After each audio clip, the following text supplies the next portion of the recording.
Supreme court में सुन्नी इत्तेहाद council की मखसूस नशिस्तों से मुतल्लिक़ केस में जस्टिस जमाल मंदखैल ने कहा कि हमारे सामने दरख्वास्त गुजार सुन्नी इत्तेहाद काउंसिल है। आपको पीटीआई का उम्मीदवार समझा जाए या सुन्नी इत्तेहाद काउंसिल का, आप पीटीआई उम्मीदवार के वकील हैं, सुन्नी इत्तेहाद काउंसिल की बात नहीं कर सकते। दौरान समाअत जस्टिस जमाल मंदखैल ने इस्तफसार किया कि अगर आज़ाद उम्मीदवार एक जमायत में 2-3 माह बाद शामिल हों तो क्या मखसूस नशिस्तें मिलेंगी।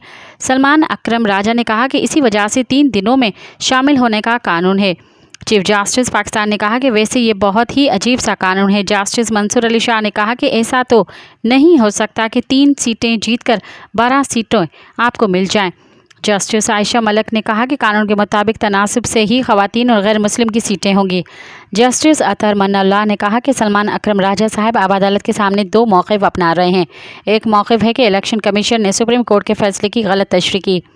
चीफ जस्टिस काजी फ़ाइज़ ईसा ने कहा कि अगर उन्होंने गलत तशरीह कर ली, आप तो गलत तशरीह न करते। जस्टिस अतहर मन्नाल्लाह ने कहा कि हम वोटर को तहफ़्फ़ुज़ के लिए बैठे हैं। मज़ीद ख़बरनि ऐं तफ़सीलात लाइ विज़िट कयो असांजी वेबसाइट www.awamiNewsHD.com ऐं ॾिसंदा रहो अवामी न्यूज़ HD।